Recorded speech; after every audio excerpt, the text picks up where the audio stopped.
Ankleshwar GIDC sport કોમ્પ્લેક્સના cricket ground પર ન્યાયકરણ ગ્રુપ દ્વારા આઈપીએલ સીઝન 3 નું સુંદર આયોજન કરાયું, જેમાં 11 ટીમોએ ઓપ્શન થકી ભાગ લીધો.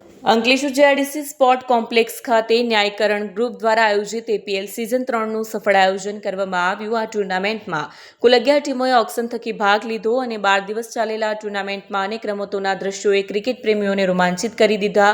ફાઇનલ મેચમાં શુભ 11 અને સિગ્મા 11 વચ્ચે ઉત્સાહજનક સ્પર્ધા થઈ. બંને ટીમોએ પોતાની શ્રેષ્ઠ પ્રદર્શન આપનાર ધમાકેદાર રમત બતાવી. અંતે સુપર ઓવર સુધી જતા આ મેચમાં શુભ 11એ શાનદાર આક્રમણ સાથે વિજય પ્રાપ્ત કર્યો અને સિગ્મા 11ને હરાવ્યું.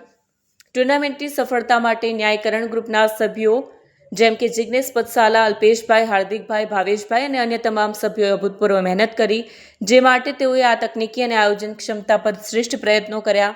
આઇકોનિક ટુર્નામેન્ટ ટીમ સ્પિરિટ અને સ્પોર્ટ્સમેનશિપને પ્રોત્સાહન આપ્યો છે અને આ પ્રકારના આયોજન દ્વારા ભવિષ્યમાં વધુ કારગર કાર્યક્રમો યોજવામાં આવશે. ન્યાયકરણ ગ્રુપ દ્વારા આયોજિત એપીએલ સિઝન 3 આ લીગ ટુર્નામેન્ટ રમાડી છે આ વર્ષે. એમાંથી 11 ટીમોએ ભાગ લીધો હતો. 11 ટીમોમાંથી અત્યારે આજે 2 ટીમો ફાઇનલમાં પહોંચી છે, સિગ્મા 11 અને શુભ 11. એની વચ્ચે હમણાં મેચ થવા જઈ રહી છે. અમારો ઉદ્દેશ એક જ છે કે છોકરાઓ મોબાઈલની લતથી, કોમ્પ્યુટરની લતથી આગળ આવી ક્રિકેટમાં, સ્પોર્ટ્સમાં આગળ વધે, એના માટેનો અમારો પ્રયાસ છે.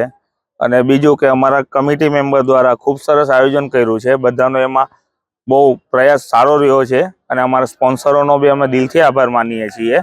અને અમે જે આમાંથી જે બી કંઈ ફંડ વધે છે એનો અમે છોકરાઓ જે છે, ગરીબ છોકરાઓના છે, એની પાછળ અમે આનો ખર્ચો કરીએ છીએ.